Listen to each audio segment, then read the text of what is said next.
ہر بڑی جماعت سے ایک چھوٹی جماعت جس کا نکلنا انہیں کافی ہو کیوں نہیں نکل جاتی، تاکہ وہ دین میں فقاہت حاصل کریں اور اس کے حصول میں مشقتیں جھیلیں، اور اس سے ان کا مقصود واپس آ کر اپنی قوم کو واعظ و نصیحت کرنا ہو، تاکہ ان کی قوم کے لوگ اس چیز سے بچیں جس سے بچنا انہیں ضروری ہے۔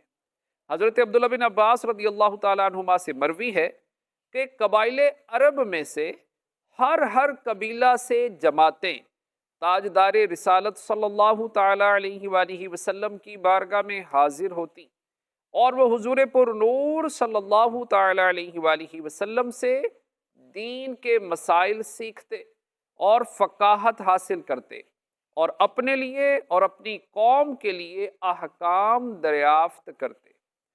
حضور اقدس صلی اللہ تعالی علیہ وآلہ وسلم انہیں اللہ عز و جل اور رسول صلی اللہ تعالی علیہ وآلہ وسلم کی فرما برداری کا حکم دیتے اور نماز، زکوٰۃ وغیرہ کی تعلیم کے لیے انہیں ان کی قوم پر مامور فرماتے۔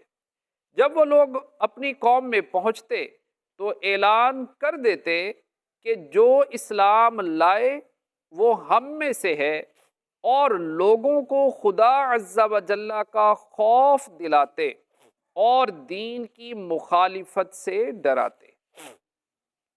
یہ رسول کریم صلی اللہ تعالی علیہ وآلہ وسلم کا معجزہ عظیمہ ہے کہ بالکل بے پڑھے لوگوں کو بہت تھوڑے عرصے میں دین کے احکام کا عالم اور قوم کا ہادی بنا دیا۔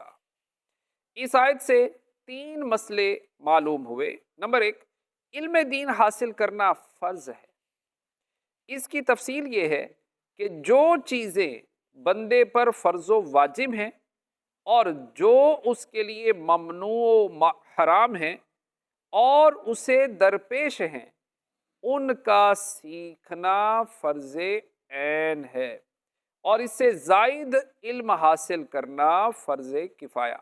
حضرت انس رضی اللہ تعالیٰ عنہ سے روایت ہے، رسول اللہ صلی اللہ تعالیٰ علیہ وآلہ وسلم نے ارشاد فرمایا، علم سیکھنا ہر مسلمان پر فرض ہے۔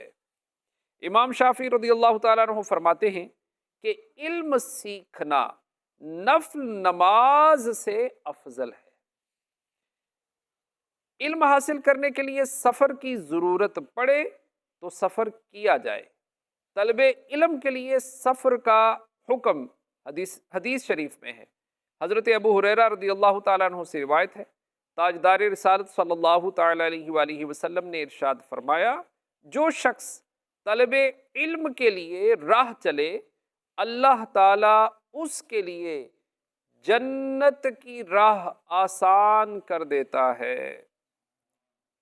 نمبر تین، فقہ افضل ترین علوم میں سے ہے۔ حدیث شریف میں ہے، حضور اکرم صلی اللہ تعالی علیہ وآلہ وسلم نے فرمایا، اللہ تعالیٰ جس کے لیے بہتری چاہتا ہے اس کو دین میں فقیہ بنا دیتا ہے۔ میں تقسیم کرنے والا ہوں اور اللہ تعالیٰ دینے والا ہے۔